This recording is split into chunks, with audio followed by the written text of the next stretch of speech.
deyin. Şehifti bir yaş oğlan yerli yanıma ağlap duhödü. Min kan günah ettim. Yaş oğlan, bizden ne yaşı kiçi? Cavan oğlan.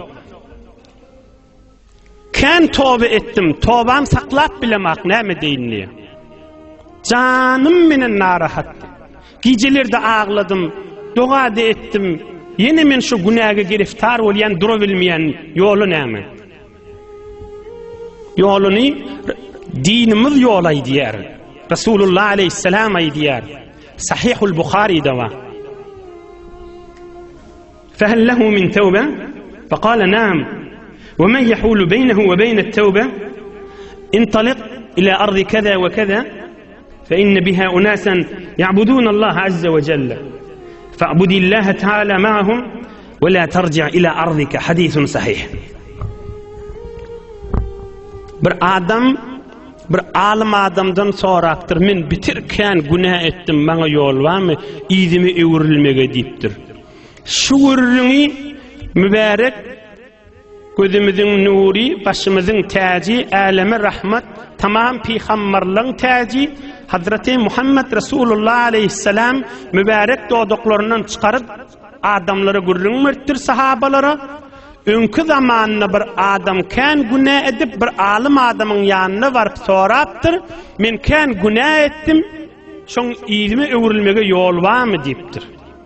Ol alim adam da cevap beriptir. Kim tövbaňy öne geçip biljek deyiptir. Tövbaňda qaýym durjak bolsaň, palan ova, palan yurda, palan hücre, palan ýaňa bar. Şu taada bir adamlar vardır. He ora ibadatın içindedir. Zikrin içinde, mollalygyň içinde. Hulasa şu palan yurtda kan arasında adamlar vardır. Şolun içine koşul iýdiňe öwürlik gelme deyipdir. Tövbe qaýym durmaň, ulu Kur'an asl ýoluşyda. İşiň mamy bir hefte, bir ay, bir ýyl işiň etber. Niyazy boljak bolsa etber. Özüň sakla, imanyň sakla. Öňüz bilen, içeriň bilen müşkile düşüp bolsa maslahatlaş.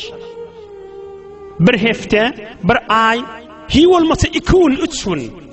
Direkt bir şumahal oturan mescidiniz ýanyk bir huzi ilmi, bir medrese, bir mollalyk okulýan ýerde, ya qarilik okulýan ýerde, ya zikredilýän ýerde, zikredilýän ýerler hangah diye pirleň oturýan ýerler. Şotak barda 1 gün, 2 gün, 3 gün, bir hefte qal, gursagyň ýüzüňiň nurdan dolu bolar, o hem öwürle baraga işler.